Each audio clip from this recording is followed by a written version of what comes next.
Namo Buddhaya. Saudara pemirsa TVRI Jambi yang berbahagia, jumpa lagi kita dalam acara Mimbar Agama Buddha. Dan kali ini adalah kali yang berbahagia. Seperti biasanya kami akan menemani saudara selama 30 menit ke depan. Harapan kami di setiap perjumpaan saudara senantiasa dalam keadaan sehat dan bahagia. Dan kali ini kebahagiaan kita akan lengkap karena kita sudah kehadiran narasumber kita kali ini yang tentu saja kami carikan narasumber yang spesial untuk saudara, di mana beliau adalah seorang pandita, yaitu Pandita Madya Dr. Erdianto, SPKKLP. Beliau adalah selain pandita juga dokter, dan beliau selalu ahli di bidang agama, juga tentu saja ahli di bidang kesehatan. Saya perkenalkan dulu, Namo Buddhaya dokter. Namo Buddhaya. Apa kabar dok? Baik. Baik ya, hari ini kita akan mengetengahkan tema kesehatan, hubungan kesehatan dengan agama Buddha ya dokter ya. Betul. Dan saudara, kita kadang-kadang belum tahu apa sih hubungannya kesehatan dengan agama, apakah ada membantu kesehatan itu untuk keagamaan atau bagaimana. Sekarang dokter akan menyampaikan hal tersebut, silahkan dokter. Baik, terima kasih. Ya. Namo Buddhaya. Namo Buddhaya. Para pemirsa TVRI Jambi yang berbahagia, pertama-tama saya ucapkan Namo Buddhaya. Ya, Namo Buddhaya. Saya akan mencoba menjelaskan tentang hubungan kesehatan dengan agama Buddha.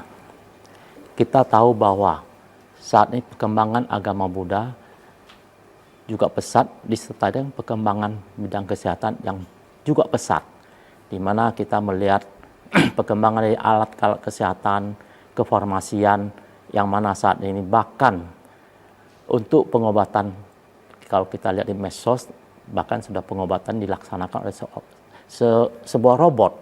Nah, tapi walaupun demikian kemajuannya, tetap saja ada yang sakit dan susah untuk disembuhkan. Kenapa ini terjadi? Hal ini disebabkan pengobatan seorang dari sakit tidak hanya fisik saja, tapi faktor psikologis juga sangat penting yang berperan. Nah, inilah merupakan salah satu hal yang perlu kita perhatikan, yang terus kita ikutin sehingga pengobatan akan berjalan lebih baik. Ya. Kita sudah tahu bahwa Sang Buddha sebenarnya dari zaman 6000 sebelum Masehi, beliau sudah menjelaskan tentang kesehatan. Memang secara umum umat Buddha sendiri masih banyak yang belum memahami. Kenapa? Karena umat kita ini masih kurang minat membaca. Yang sebenarnya uraian-uraian ini sudah ada di dalam kitab Abhidhamma. Jelas di situ dijelaskan dan diuraikan bahwa kesehatan itu sudah dijelaskan oleh Sang Buddha secara jelas. Oleh karena itu, umat yang kurang hobi membaca itu maka umumnya masih nggak tahu hubungan di mana. Pada kesempatan yang berbahagia ini saya akan mencoba menjelaskan beberapa hal yang sudah dijelaskan oleh Sang Buddha di kitab daripada Abhidhamma. Ya, dokter, sebelum dokter menjelaskan tentang yang agama Buddhanya ya dok ya, ini kan tentang kesehatan dulu. Tadi dokter mengatakan sudah dari robotnya ada, sekarang ini sudah modern banget ya dok ya dalam kesehatan. Tetapi secara psikologis gitu kan tadi dokter, secara psikologis itu juga mempengaruhi. Sebelum masuk ke dalam agama, secara psikologis yang bisa mempengaruhi kesehatan itu kira-kira seperti apa supaya umat juga mengerti bahwa kita ini perlu menjaga psikologis kita gitu mungkin dokter ya. Betul. Umumnya seorang yang sakit, dia merasakan sakit yang luar biasa. Ya. Secara tidak langsung akan mempengaruhi psikologisnya. Apalagi kalau sakitnya berat. Mungkin pemikiran sudah macam-macam. Apakah saya masih bisa diperpanjang hidupnya? Apakah saya bisa sembuh? Berpikir lagi, gimana kalau anak saya masih kecil, siapa yang ngurus? Itu faktor psikologis berarti sangat lebih memberatkan dok ya? Sangat erat hubungannya. Karena psikologisnya yang semakin berat bagi dia, penyakitnya semakin akan mungkin sulit disembuhkan. Kenapa? Psikologis ini mempengaruhi banyak faktor-faktor dalam unsur tubuh kita itu, menghasilkan sel-sel, menghasilkan partikel-partikel, enzim-enzim yang mempengaruhi sistem kerja tubuh kita. Sehingga itu menghambat penyembuhannya. Jadi ini sangat penting. Makanya dalam hal ini akan nanti dijelaskan juga di dalam yang akan saya sampaikan, faktor psikologis itu harus kita perhatikan. Gitu, sebagai seorang dokter, tidak hanya ngobatin fisik, Ya. psikologinya juga harus diperhatikan. Berarti sekarang dokter bukan hanya kasih obat ya dok, Betul, berarti psikologis betul. juga. Psikologi sangat Iya. penting. Jadi kalau sudah begitu psikologisnya sudah tahu, tentu saja agama nanti memberikan motivasi yang lebih bagus lagi supaya umat tahu juga ya dokter. Betul, Nah, betul. sekarang silahkan dok. Baik, kalau kita membaca di kitab Abhidhamma yang sudah disampaikan oleh Sang Buddha sekian ribu tahun lalu, di situ sudah dijelaskan beberapa hal. Saya hanya mengutip beberapa hal yang penting dan saya memberi dalam bentuk satu singkatan dengan kata cuka. Kenapa artinya cuka, saya ya. pilih cuka? Kita orang Jambi kan suka makan pempek toh. Iya betul. Pasti senang dengan cuka. Betul. Supaya umat kita ingat cuka. Nah, nanti cukanya akan saya uraikan. Cuka ini dari 4 kata. C itu cita. Cita itu pikiran. Ya. Uta. Uta itu adalah apa namanya, temperatur Oh ya. segala macam. Kama. Kama. Ya. Kemudian ahara itu nutrisi. Nutrisi. Oke. Jadi dalam hal ini supaya mudah ingat, jadi supaya umat ingat cuka. Iya, cuka itu hanya untuk mengingatkan Kan orang supaya mempermudah. lebih cepat mudah ya. Kan baik. kita waktu sekolah juga hafalnya panjang, kita biasa bikin Ya, singkatan. ya, Jadi kasih singkatan singkatan. disingkat nanti gampang uraikannya. Nah, saya akan mulai dengan cuka. Pertama C itu ya. cita. Cita itu pikiran. Ya, kita tahu kita hidup di dunia ini tentu pasti tidak istilahnya mulus langsung. Ya. Pasti banyak hal-hal yang membuat kita menjadi punya pikiran. Ya, kenapa pikiran ini penting? Pikiran ini kalau seseorang mengalami pikiran yang berat, katakan stres atau mungkin banyak kredit yang tidak bisa dibayar, usaha lagi macet, dagangan sepi, apalagi kondisi ekonomi saat ini kan boleh katakan terlalu sulit, agak sulit, tinggal pikirannya macam-macam. Nah, dengan pikiran macam-macam nanti kan akan terganggu pola tidurnya nanti. Oh iya. Jadi orang punya pikiran pasti tidurnya susah. Nah, dengan waktu tidur yang kurang, fisik akan menurun. Fisik menurun, penyakit akan gampang menyerangnya. Nah, itu akan timbul penyakit. Penyakit tertentu yang sangat berpengaruh kepada fisik. Tapi kalau pikiran kita tenang, merasa bahagia, tubuh kita akan mengeluarkan zat-zat. Ya, zat-zat atau enzim yang justru membuat tubuh kita jadi sehat. Misalnya kita hobi nyanyi, senang, tubuh akan mengeluarkan suatu zat endorfin, itu akan membuat kita bahagia sehingga kita nampak wajah berseri-seri. Itu secara tidak langsung ya. Tapi kalau pikiran kita ruwet, itu pola tidur terganggu, otomatis fisik lemah, penyakit gampang masuk. Nah, itu salah satu sebabnya. Jadi kalau kita kembali dok, C itu adalah cita dan cita itu adalah pikiran dan pikiran itu menentukan dia kalau dia pikirannya banyak yang masalah yang dihadapi, dia tidak bisa tidur dan ini mengganggu fisiknya gitu ya dok. Jadi saya teringat ajaran Sang Buddha. Kalau di Dhammapada ya dok, saya sambungkan. Kalau di Dhammapada itu berarti pikiran adalah pelopor dari segala sesuatu. Pikiran adalah pemimpin, pikiran adalah pembentuk. Barang siapa melakukan sesuatu dengan pikiran yang baik, maka kehidupannya akan bahagia bagaikan bayang-bayang yang tidak pernah meninggalkan dari badannya. Sekilas gitu ya dok, berarti itu benar ya dok? Memang betul. Bersambungan ya? Bersambungan betul. Okay. Ya. Jadi contoh penyakit yang mungkin sebagai dokter saya kan sering mengobatin orang. Beberapa contoh yang sangat sederhana untuk dipahami oleh umat. Contoh yang sederhana adalah orang yang sakit MA. Ya. Sakit MA. Kan banyak sekali tuh pasien yang sakit MA. Mereka itu biasanya penyebabnya pencetusnya itu dari pikiran, selain dari makanan. Iya. Nah, kadang-kadang mereka sudah dipantang makannya, dok, saya udah pantang semua, tapi kok masih kumat. Nah, bertanyalah saya kepada mereka, bagaimana pikiran kamu? Apa ada masalah dalam keluarga? Apa ada masalah dalam bisnis? Ternyata mereka menyampaikan beban pikiran lagi berat karena utang banyak. Nah, secara tidak langsung dengan pikiran yang katakan sedikit stres, lambung kita otomatis akan mengeluarkan zat asam. Oh gitu Nah, ya. zat asam inilah yang merangsang timbulnya sakit mah. Nah, jadi itu secara tidak langsung.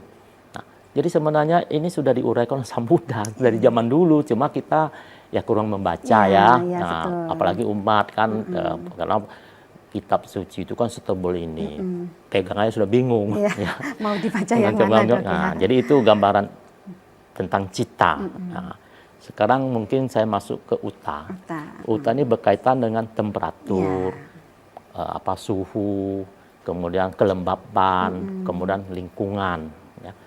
Kita hidup di dunia ini tentu memerlukan semua yang berkaitan dengan hal yang saya sebutkan tadi, suhu, kelembapan, lingkungan. Nah, kalau kita hidup di tempat lingkungan yang tidak nyaman, tidak bersih, itu pasti akan bermasalah dengan penyakit yang datang.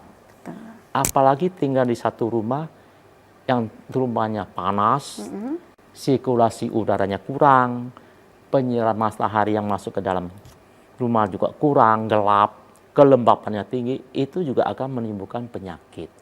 Walaupun istirahatnya cukup, tapi kelembapan, kenyamanan, kebersihan rumah yang ditempatin itu tidak bagus, maka juga akan menyebabkan hal-hal timbulnya penyakit.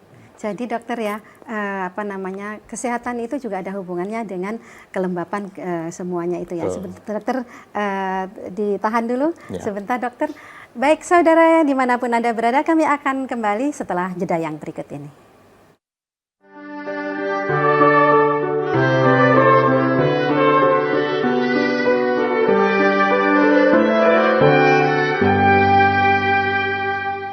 Saudara masih bersama kami dalam acara Mimbar Agama Buddha bersama narasumber kita Pandita Madya Dr. Erdianto SPKK SP ya dokter ya, maaf kalau ada kesalahan.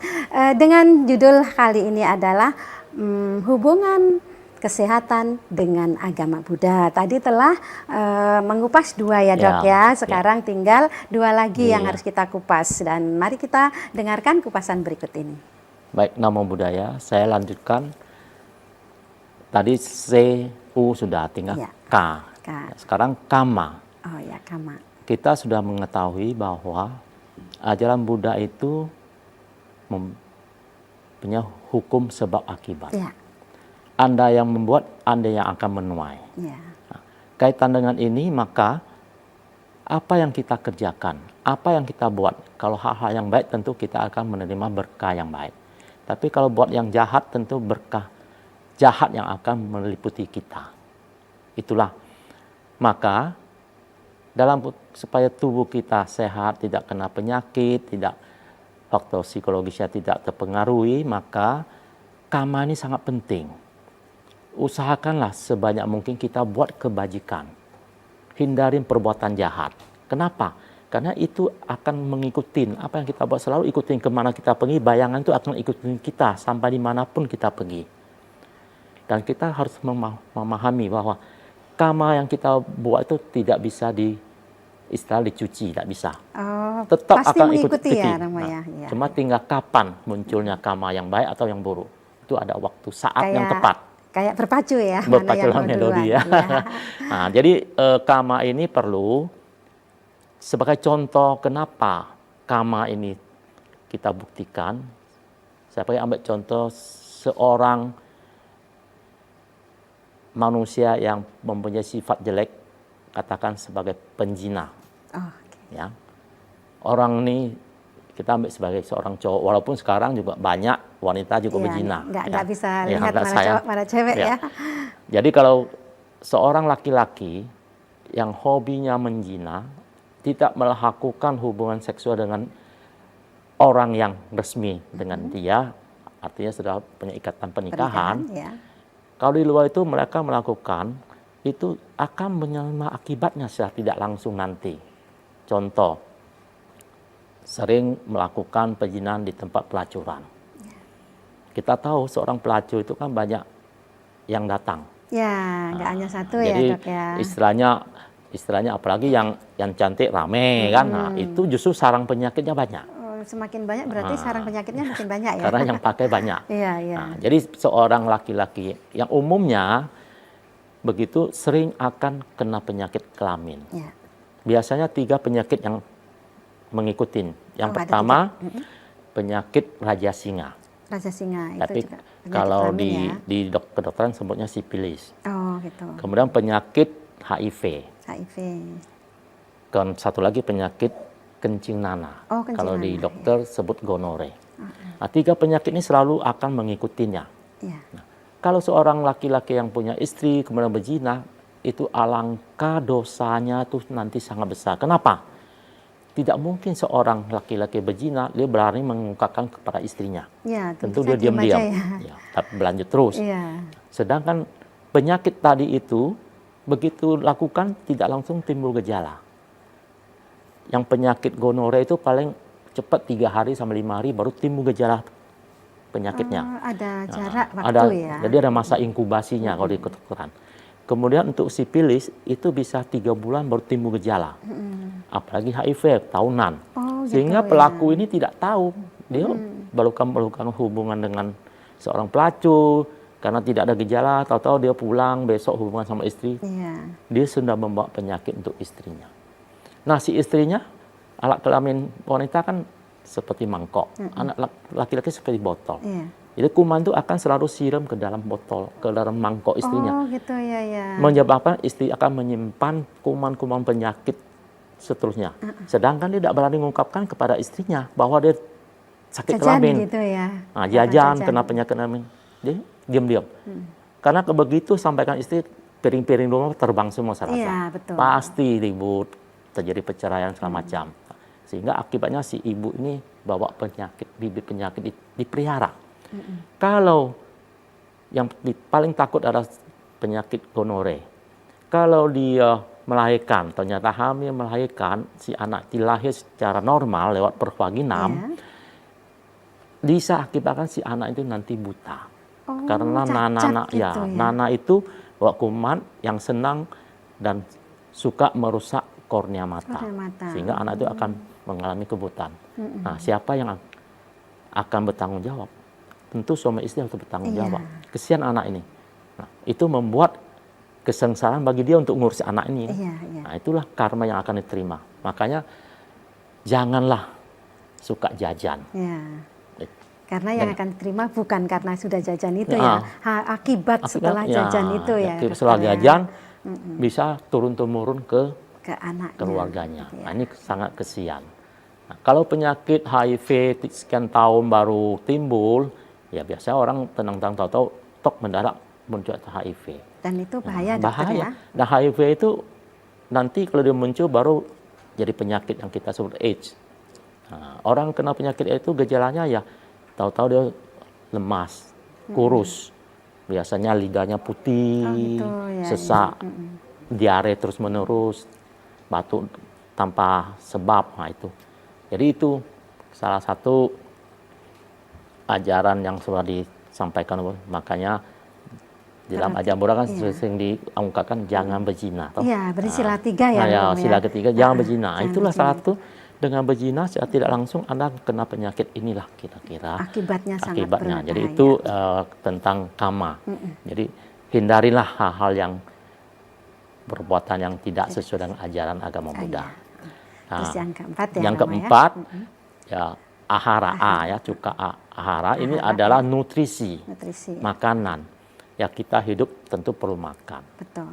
Tapi bukan berarti asal makan aja. Ya. Makanan itu harus kita perhatikan, harus gizinya kita lihat, porsinya juga harus kita perhatikan, jumlah dan sebagainya harus kita benar-benar seleksi. Sebagai seorang dokter tentu selalu akan mengajukan ke pasiennya supaya memilih makanan yang terbaik. Iya, ya. baik ya, dokter. Masalah makanan ya, jadi tadi itu makanan itu ya harus bergizi karena ini bermanfaat untuk pertumbuhan juga ya, dokter. Ya. Sampai di sini dulu, saudara pemirsa dimanapun Anda berada, kami akan kembali lagi setelah jeda yang berikut ini.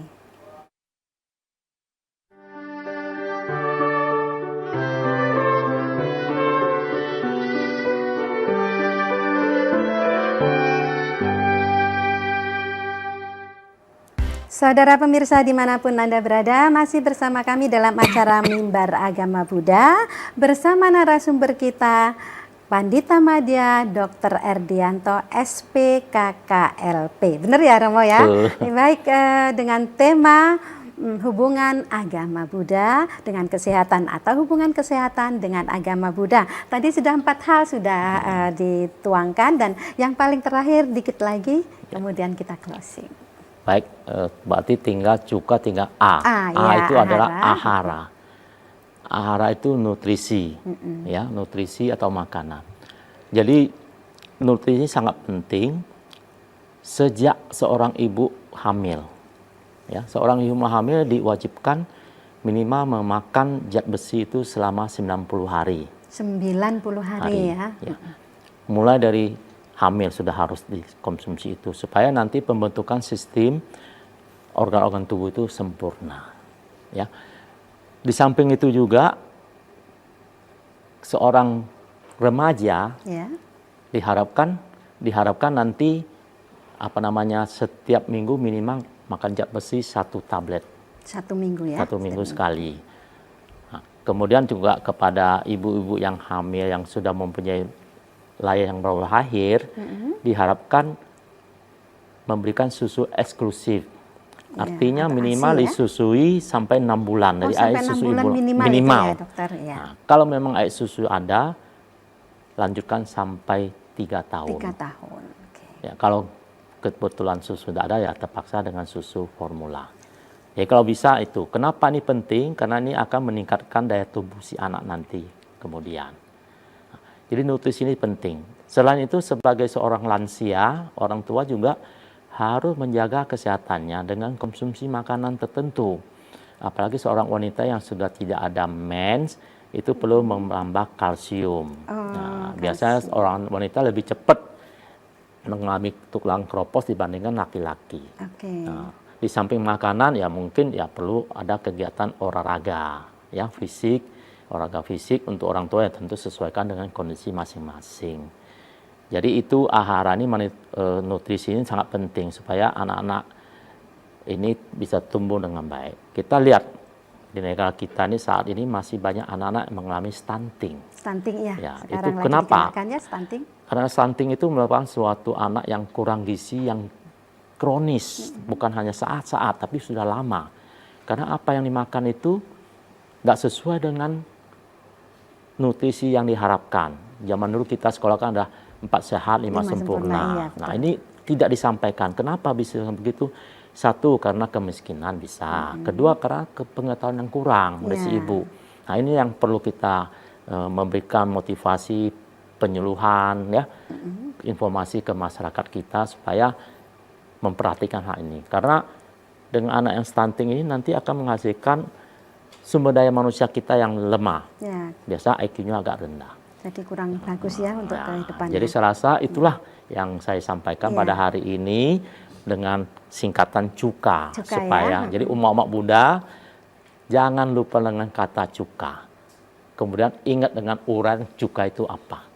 Mudah-mudahan bermanfaat bagi umat Buddha juga untuk pemirsa secara umum, sehingga kita bisa menjalani kehidupan ini dengan sehat, bahagia. Saya itu aja. Namo Buddhaya. Namo Buddhaya. Baik, dokter. Terima kasih banyak. Inilah saudara manfaatnya kalau kita menghadirkan narasumber keagamaan yang ada hubungannya dengan kedokteran. Selain memberikan atau membagi ilmu pengetahuannya tentang kedokteran, beliau juga bisa membagi hubungannya dengan agama, terutama karena kita mimbar agama Buddha, maka hubungannya dengan agama Buddha. Dan ini sangat penting untuk kita karena 4 hal tadi ada hubungannya dengan keagamaan. Bagaimana bisa melakukan keagamaan dengan baik kalau 4 hal ini terintangi gitu ya dokter. Terima kasih banyak dok sudah datang pada hari ini. Kita menyebutnya kadang-kadang saya nyebut bapak, kadang nyebut dokter, dan satu lagi Romo Pandita. Memang 3 hal ini disandang oleh beliau. Jadi nanti kalau dengar ini saya menyebutkan 3 hal ini ya memang seperti itulah dok. Kadang-kadang dipanggil dokter, kadang-kadang dipanggil bapak, kadang-kadang dipanggil Romo Pandita. Dan ini manfaatnya untuk kita semuanya mendengarkan ceramah, mendengarkan ajaran pelajaran yang ada hubungannya dengan kesehatan, yang ada hubungannya dengan hal umum, yang ini kita rangkum menjadi keagamaan karena melakukan keagamaan itu ada hubungannya dengan kesehatan. Kalau badan kita sehat, badan kita kuat, batin kita juga sehat, maka agama yang kita anut akan bisa kita lakukan dengan baik. Saudara pemirsa dimanapun Anda berada, sampai di sini perjumpaan kita kali ini, dan akhir kata kami mohon maaf bila ada kekurangan. Sabi sata bawantu sukitata, semoga semua makhluk hidup berbahagia. Sadu, sadu, sadu.